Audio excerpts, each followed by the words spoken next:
नमस्कार आप सभी को आपके ही अपने प्यारे से यूट्यूब चैनल VR एजुकेशन के ऊपर में आप सबों का बहुत बहुत स्वागत है। और आशा और उम्मीद करता हूं कि आप सब एकदम स्वस्थ होंगे, मस्त होंगे और आप अपने तैयारी में एकदम व्यस्त होंगे।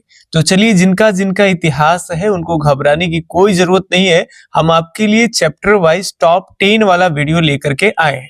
तो ये आपका जो चैप्टर है, जिस चैप्टर का नाम है उपनिवेशवाद और देहात, और इसमें लगभग 12 से 14 प्रश्न और ऐसे थे जो महत्वपूर्ण है और पिछले सेशन में रह गए हैं, और आज उसको हम करा देंगे कंप्लीट रूप से। तो चलिए, आज 26 नंबर प्रश्न है आपके सामने। फ्रांसिस बुकानन कौन था? सैनिक है, गायक है, अभियंता है या फिर सर्वेक्षक है? तो सब लोग जानते हो कि ये बंगाल में सर्वेक्षक के तौर पर आए थे। ठीक है, ये आपके डी उत्तर सही है। अगले प्रश्न के ऊपर में बढ़ते हैं। ये रहा आपके सामने, काफी बढ़िया सा प्रश्न है। अवध को अंग्रेजी साम्राज्य में विलय किया गया था लॉर्ड कैनिंग के समय में, या फिर विलियम बेंटिंग के समय में, कर्नवालिस के समय, या फिर लॉर्ड डलहौजी के समय में? किसके समय में अवध को अंग्रेजी साम्राज्य में विलय यानी मिला लिया गया था? तो आपको बताते चले कि वो आदमी है जिनका नाम है लॉर्ड डलहौजी। लॉर्ड डलहौजी ने अवध रियासत के बारे में 1851 ईस्वी में एक भविष्यवाणी किया कि यह गिलास फल एक दिन हमारे ही मुंह में आकर गिरेगी। और 1856 की बात है, 55-56 की, कि ये 56 ईस्वी में अवध रियासत को BEIC यानी ब्रिटिश ईस्ट इंडिया कंपनी, ठीक है, ब्रिटिश ईस्ट इंडिया कंपनी में अवध को मिला लिया गया। ठीक है, अगर पूछे कि अवध ईस्ट इंडिया कंपनी से सहायक संधि कब किया था, तो ये किया था 1801 में जो है अवध में सहायक संधि की गई थी। चलिए, ये भी याद रखेंगे। और सहायक संधि के प्रणेता कौन माने जाते हैं? तो वही बंगाल के टाइगर लॉर्ड वेलेस्ली साहेब माने जाते हैं। 28 नंबर प्रश्न है, स्वेज नहर व्यापार के लिए कब खोली गई? 1868, 1869, 1870, 1871?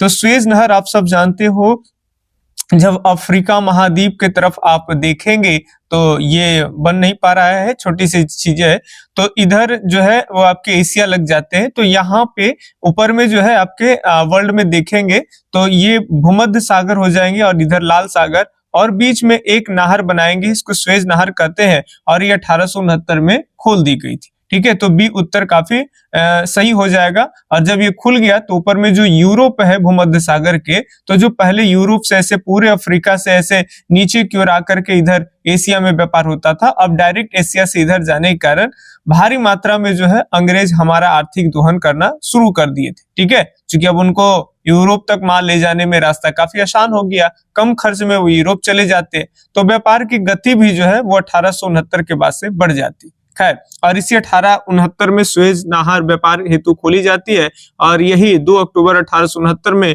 महात्मा गांधी जी का जन्म भी होता है। सभी चीजें ध्यान रखेंगे। दामीन एक कोह क्या है भाई? भूभाग, उपाधि, तलवार, इनमें से कोई नहीं। तो दामीन एक कोह बताए थे शायद किसी वीडियो में, नहीं तो समझ लीजिए कि जो राजमहल के जो पहाड़ियां थे, इस पहाड़ी के ही चारों तरफ में अंग्रेज जो है संथाली लोगों को जमीनें नाप करके दे दिए थे, यानी जमीन का सीमांकन करके, उसे ही भूभाग को दामीन एक कोह कहते। तो यहाँ भूभाग एकदम राइट आंसर होगा। अगले तरफ बढ़ते हैं, अगले प्रश्न के ऊपर में। ये एकदम बेजोड़ कहिए, एकदम बढ़िया वाला प्रश्न ये है।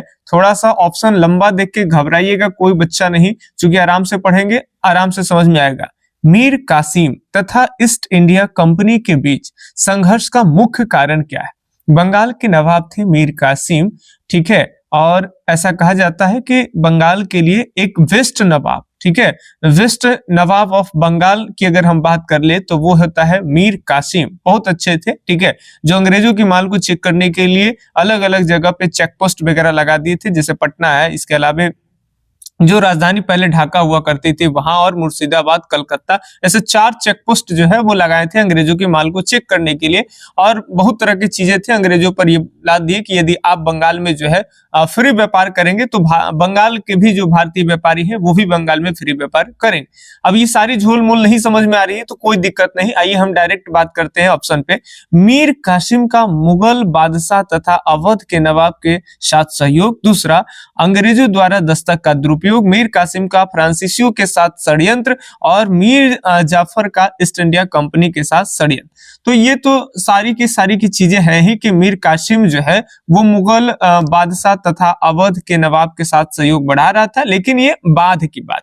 सबसे पहले अगर मीर कासिम कंपनी से अगर नाराज होता है, खफा होता है, दोनों में संघर्ष का कारण बनता है, क्योंकि वही मीर कासिम था जो शुरू में अंग्रेजों ने 1764 ईस्वी में 1757 में जब प्लासी का युद्ध हुआ था, उसके बाद मीर जाफर गद्दी पर बैठा था और मीर जाफर को हटा कर करके मीर कासिम को बंगाल का नवाब बनाए थे। तो ये शुरुआती में काफी अच्छा जो है अंग्रेजों को लाभ पहुंचा रहे थे, लेकिन बाद में ऐसा क्या हो गया, तो इसका मुख्य कारण है कि अंग्रेजों द्वारा दस्तक का दुरुपयोग। ठीक है, जो अंग्रेजों को दस्तक यानी पासेज फारूक शेर के शासनकाल में दी गई थी, अब उस पास का बहुत ज्यादा जो है कंपनी दुरुपयोग कर रहे हैं, और इसी को लेकर के मीर कासिम कहते ईस्ट इंडिया कंपनी को कि यदि आप फ्री बंगाल में व्यापार करेंगे तो भारतीय भी फ्री व्यापार करेंगे, अन्यथा आपको 9% टैक्स देना ही देना होगा। तो उसको लेकर के कंपनी जो है East India Company Mir Qasim से बिगड़ गया कि भाई हम जिसको जो है कि बनाए नवाब, अब वो हम ही पे डांट रहा है, और फिर उसमें विवाद का कारण बना। और मीर कासिम कई बार 3 तरफ अंग्रेजों से लोहा लिया 3 बार, लेकिन हार का सामना करना पड़ा। अंत में ये जा करके और मुगल बादशाह उस समय शाह आलम द्वितीय थे, उनसे और जो अवध के शुजा-उद-दौला थे उनसे और 3 संयुक्त सेना के साथ 1764 ईस्वी में प्लासी का नहीं भाई बक्सर का युद्ध हुआ। तो ये बात पढ़े होंगे तो ठीक है, नहीं तो हम आपको रिवीजन कराने का काम करें। नेक्स्ट क्वेश्चन है, मुंडा विद्रोह का नेता कौन है? सिद्धू कान्हू, सेवरम या फिर बिरसा मुंडा या फिर चित्तरंजन? तो मुंडा विद्रोह की अगर हम बात कर लेंगे, मुंडा विद्रोह के नेता आपके हो जाएंगे बिरसा मुंडा जी। ठीक है, चलिए ये आपके जनजाति से संबंधित है और दक्षिण ये झारखंड के छोटा नागपुर से। दक्कन दंगा आयोग कब हुआ था? आप जानते हो, सेठ साहूकारों के घरों को जला दिए गए, उनके घरों के अंदर से खाता बहियों को जलाया गया, तोड़ फोड़ मचाई गई और उसमें व्यक्तियों की जान नहीं गई थी, और ये 1875 ईस्वी था। बड़ी लंबी चौड़ी कहानी था, आप दंगा दक्कन विद्रोह पढ़ लेंगे।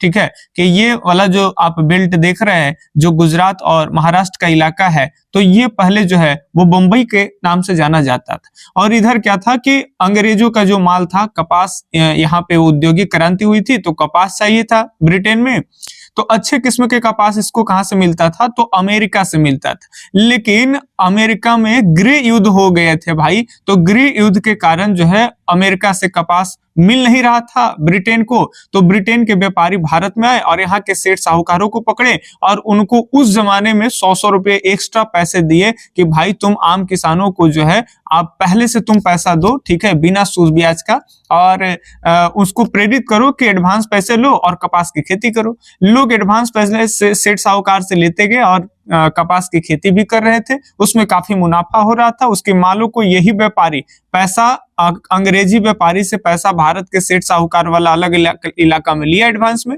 और वो जो किसान को पैसे दिए वो सूद ब्याज पे पैसे दिए, वो फ्री में नहीं दिए। ठीक है, तो फिर भी किसान उनसे लिया और खेती बाड़ी किया और कपास के अच्छी मुनाफे से उनको बहुत फायदा हुआ।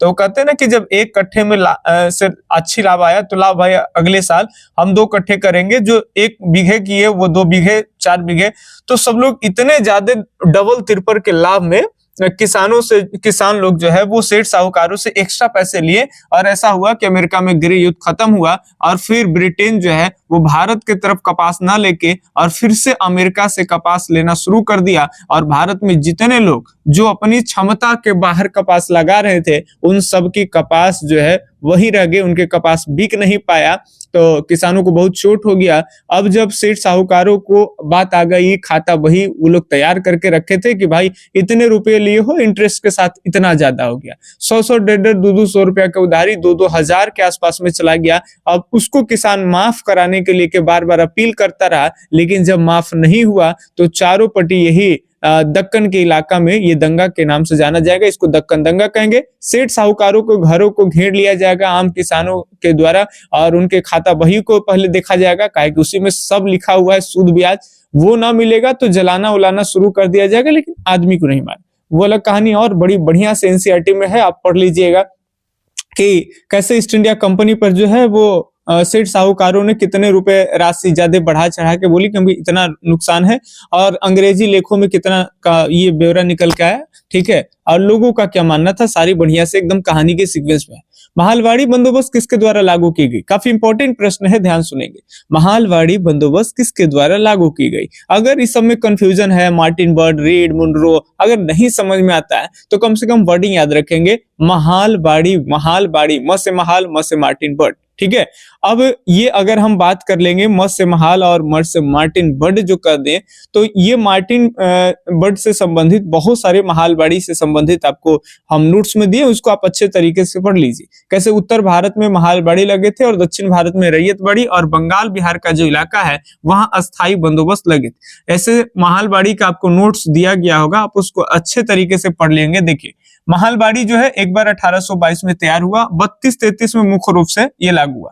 देखिए हुआ क्या था कि 1819 ईस्वी में हॉल्ट मैकेंजी के द्वारा इसे तैयार किया गया था और 1822 ईस्वी में इसे लॉर्ड हेस्टिंग्स के शासनकाल के द्वारा इसे पारित किया गया। अंग्रेजों के कुल कब्जे जमीन पे ये 30% क्षेत्रों में लागू किया गया, जिसमें उत्तर भारत के क्षेत्र, जिसमें मध्य प्रांत, आगरा और पंजाब आते थे। और जमीन का स्वामी जो है वो किसान होता था, और वो जमीन चाहे वो किसी को बेच सकता है या गिरवी रखता है। तो जितने भी किसान के हैं वो अपने गांव में एक मुखिया जी है, उनको वो लगान देगा और मुखिया जो है वो कंपनी को देगा, ठीक है। तो ये व्यवस्था थी, महालवाड़ी थी, ठीक है। और इसमें सबसे इंपॉर्टेंट बात जो यहाँ पर आई है, महालवाड़ी की बात कर लेंगे तो समानता राजस्व में अगर बात कर लेंगे तो ये 55% होते थे। महालवाड़ी समानता राजस्व उपज के कितने परसेंट होते थे? तो 55%। और यहाँ पे समझने वाली बातें ये है, ध्यान से देखेंगे, ये सबसे ज्यादा इंपॉर्टेंट पॉइंट है कि ये पारित तो हो गया था, लेकिन इसमें सुधार कर करके एक आदमी है जिनका नाम मार्टिन बर्ड है। मार्टिन बर्ड इसी में संशोधन करके 1833 ईस्वी में इसे पुनः लागू करते हैं। तो डायरेक्ट वे में आपसे क्वेश्चन आएगा तो आप मार्टिन बर्ड ही लगाइएगा, ठीक है। वो अलग बातें हैं, 1819 में तैयार हुआ और 1822 में इसे पारित किया गया, लेकिन 1832-33 ही आपको याद रखना है, मार्टिन बर्ड के द्वारा इसमें संशोधन करके इसे लागू किया गया। अंग्रेजों की कोई नीति नहीं चलती थी, एक जगह जो कमी आती थी तो दूसरे जगह उसी चीज को जो है टोर ममोर कर करके, संशोधन कर करके, अलग नाम देके दूसरे जगह नए नाम के रूप में चलाते थे। ये तो अंग्रेजों की पुरानी आदत थी। रैयतवाड़ी बंदोबस्त के जनक कौन थे? Martin Bird, Buchanan, Munro, Reid. ध्यान सुनेंगे, अगर आपसे कहेगा तीन बातें ध्यान से सुनेंगे, अभी जो बोल रहे हैं उससे एक नंबर कोई ना कोई आ जाएगा। एक आपका होता है अस्थाई बंदोबस्त, एक होता है आपका रैयतवाड़ी, बात समझिएगा, रैयतवाड़ी शॉर्ट में लिख रहे हैं, आप समझ रहे हैं, और एक होता है महालवाड़ी। कौन बाड़ी भाई? महालवाड़ी। ये अंग्रेजों के तीन आर्थिक व्यवस्था काफी इंपॉर्टेंट। देखिए अस्थाई बंदोबस्त कहेगा तो आप समझिए कनवा में बाली अस्थाई रहता है, तो कनवा में बाली कर्णवालिस हो जाएगा। याद रखेंगे क्या हो जाएगा? कर्णवालिस। आप देखे होंगे मम्मी के कान में, या बड़ी दीदी है, शादी विवाह हो गया है तो उनके कानों में बाली होता है, तो बाली डेली खोल के नहीं ना रखा जाता है, वो अस्थायी रूप से पड़ा रहता है।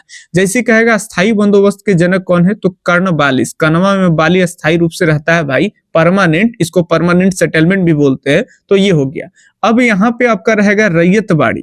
तो रैयतवाड़ी नहीं समझ में आता है तो कम से कम लास्ट में रीड याद रखेंगे, तो मुनरो एवं रीड हो जाएंगे। र से रैयत, अरय से रीड हो जाएगा। अब देखिए महालवाड़ी, म से महालवाड़ी, अब मय से आपके हो जाएंगे मार्टिन बर्ड, ठीक है। और महालवाड़ी उत्तर भारत में लागू किए गए थे। और अस्थायी बंदोबस्त की बात कर लेंगे तो ये बंगाल और बिहार के इलाका में लागू किए गए। और रैयतवाड़ी की अगर बात कर लेंगे तो ये दक्षिण भारत में, जैसे बंबई का इलाका हो गया, इसके अलावे मद्रास प्रेसिडेंसी, मद्रास का इलाका हो गया, और असम वाले भाग हो गए। बाकी डिटेल से नोट्स में है, सारी चीज आराम से वहां पे पढ़ सकते हैं। चलिए एक दो प्रश्न और है, इसके बाद फटाफट से हम लोग देखेंगे। हाँ, अवध का अंतिम नवाब कौन था? बहुत ही महत्वपूर्ण प्रश्न है, अवध का अंतिम नवाब कौन था? फटाफट से आप कमेंट करेंगे। तब तक एक छोटी सी जानकारी, जिनका अभी भी पेपर भाई फरवरी में है और अभी भी कुछ नहीं पढ़े हैं, तो आप हमसे एक साथ पीडीएफ ले ले, इधर उधर टाइम पास करने से कोई ये नहीं होगा। एक एक दो दो दिन बीतते बीतते और आप आ जाएंगे, आपके हाथों में एडमिट कार्ड हो जाएगा और आप कॉलेज वगैरह ढूंढ लेंगे, पता नहीं चलेगा क्या पढ़े नहीं पढ़े अंत में। और वैसे लोगों को और लगता है कि चलो उतने दिन नहीं पढ़े तो अब क्या कर लेंगे पढ़ के, बहुत दिक्कत है। ठीक है, एक बार ही आपके मार्कशीट पे जो अंक छप जाएंगे उसको आप कितना भी कड़ी मेहनत करने के बाद उसको बाद में ठीक नहीं कर सकते। अगर किसी का 218 है और कोशिश करेंगे कि मेहनत करके अब इसे 300 कर लेंगे, आप लाख प्रयास कर लीजिए, अब इसमें एक अंक ऊपर नीचे नहीं होगा। जो भी अगर कर पाना है, इसमें मेहनत करना है, तो एग्जाम से पहले ही आपको प्रयास करना पड़ेगा। तो जो पढ़ रहे हैं आप पढ़िए, ध्यान भटकाने की कोई जरूरत नहीं। यूट्यूब पे आपको लाभ मिल रहा है छोटे छोटे वीडियो के माध्यम से। जो बच्चे अभी तक कुछ भी नहीं पढ़े हैं, नहीं समझ में आ रहा, उनके लिए हम बता रहे हैं आपको अब ऑफर के साथ मात्र और मात्र जो है वो 150 रुपए के आसपास में ऑल टू ऑल पीडीएफ दिए। 1 मिनट, 150 149 रुपया पहले लिए जाते थे, अब ये खत्म मानिए। अब मात्र और मात्र आपको 99 रुपए में ऑल टू ऑल पीडीएफ आपको हिस्ट्री, ज्योग्राफी, पॉलिटी जो भी आपका सब्जेक्ट है सबका आपको 99 रुपए में आपको एक साथ मिल जाएगा। और सबको प्रिंट कराइए, जल्दी जल्दी से थ्योरी पढ़िए। नहीं समझ में आता है तो उस चैप्टर का पूरा एक साथ ऑब्जेक्टिव एक साथ रहेगा, खूब प्रैक्टिस करनी, उसको प्रैक्टिस करिए और फिर देखिए एग्जाम में एकदम जादू की तरह कमाल मिलेगा। बाकी लंबी लंबी बातें बोल देने से या मोटिवेशनल चीजों बोलने से या फिर एकदम चला पास हो जाओगे आशीर्वाद देने से कोई फायदा नहीं होता है। अगर सबसे ज्यादा सक्सेस दिलाएगा तो ये डेटा है। ठीक है, अब इसको हम खाली डेटा आपको देंगे, इजी वे में करके देंगे और फिर उसमें प्रैक्टिस करने का काम आपका होगा। बाकी यहाँ देखेंगे बंगाल का अवध का अगर अंतिम नवाब की बात कर लेंगे तो वाजिद अली शाह। आप सब जानते हो अवध जिसकी राजधानी हुआ करती थी लखनऊ, और अवध से इस वाजिद अली शाह की विदाई हो गई थी। और इन्हीं के विदाई में रोते रोते लोग लखनऊ से कहां तक चले गए थे, तो लखनऊ से कानपुर तक चले गए थे इनके विदाई में। और इसी टाइम में एनसीईआरटी में एक लाइन है कि देह से जान जा चुकी है। जब किसी लड़की का शादी होता है, अब देखेंगे कि उस समय उनके परिवार वाले, मम्मी है, पापा है, भाई है, इतना भवक भवक करके रोते हैं कि ऐसा लगता है कि अब उनके शरीर में कोई जान नहीं रह गई, देह से जान जा चुकी है। ठीक है, उसी टाइम का एक माहौल हो गया कि जब वाजिद अली शाह लोकप्रिय थे और अंग्रेज इन्हें कहे कि ये लोकप्रिय लीडर नहीं है, ये कुशासन चला रहे हैं, इनके समय काल में तालुकदार पनप रहे हैं। और सही बात थी कि अवध रियासत में जो तालुकदार थे, तो एक तालुकदारों के पास में 1200 हजार तरह के सैनिक जो है एक तालुकदारों के पास में होते थे, उनके अपने किले होते थे। और बंगाल आ रहा है, अवध एक क्षेत्र में, अवध के नवाब के क्षेत्र में जितने जमीनें थे उसमें से 67% पे तालुकदार कब्जा मार के बैठे थे, किसानों को दिक्कत दे रहे थे। ठीक है, तो उस तरह के आरोप लगाते हुए और वाजिद अली शाह को कहा गया कि इनके समय में कुशासन चल रहा है, सुशासन की सरकार नहीं है, ये अयोग्य शासक, योग्य शासक नहीं है, अयोग्य शासक है, ऐसे आरोप लगा करके इनकी विदाई कर दी गई। तो वो लोग रोने वाले कौन थे? अगर आप पढ़े थे तो आपको समझ में कि काहेला रो रहे थे भाई जब ये कुशासन थे। तो देखिए बहुत सारे ऐसे लोग थे कि जो इनके दरबार से जुड़े हुए। और आपको बता दें कि अगर कोई संगीत के विद्यार्थी है तो आपको मालूम होना चाहिए कि उप शास्त्रीय संगीत में जैसे आपका कजरी है, दादरा है, चैती है, ठुमरी है, तो उसमें से एक उप शास्त्रीय जो संगीत ठुमरी है, उस ठुमरी के प्रवर्तक माने जाते हैं यही वाजिद अली शाह, जो अवध के नवाब हुआ करते थे। इनके में खूब नाच गान होता था, तो अंग्रेज को भी लगता था ये खाली नाच गान ही वो सब करता है, ये शासन व्यवस्था नहीं चला रहा है। खैर, लेकिन ये अच्छे अच्छे संगीतज्ञों को अपने दरबार से जोड़ करके नृत्य है, कला है, वादन वाले हैं, सबको अपना रोजगार दे रखे थे। बावर्चियां हैं जो शाही महलों में खाना बनाने का काम करते, तो वो बावर्ची है, जूते सिलने वाले जो दरबार से जुड़ करके सेवा दे रहे थे और अच्छे खासे इनकम पा रहे थे। तो वो सबकी रोजी रोटी सबका चौपट हो गया। अब वो कला संरक्षण सब कैसे हो पाएगा? तो वो लोग जो थे इस वाजिद अली शाह के विदाई में रोते रोते लखनऊ से कानपुर तक चले गए थे। ठीक है, तो ये रहे अवध के अंतिम नवाब। अब लगता होगा कि सर बड़ी लंबा चौड़ा बोलते हैं, तो इतनी चीजें तो कम से कम आपको याद रहनी चाहिए, ताकि आप आगे के कभी भी कोई एग्जाम में जाएंगे, कोई एग्जाम आपके लिए हार्ड नहीं लगेगा। ठीक है, खास करके जिसमें ज्यादातर हिस्ट्री, ज्योग्राफी ये सब हो। भारत में प्रथम वैज्ञानिक जनगणना किसके शासनकाल में हुई? Dalhousie, Bentinck, Ripon, Curzon. फटाफट से बताएं। सबसे पहले जनगणना आप सब जानते हो अंग्रेजों के शासनकाल में 1872 में हुई। लॉर्ड मेयो जी थे। कौन थे? लॉर्ड मेयो जी थे।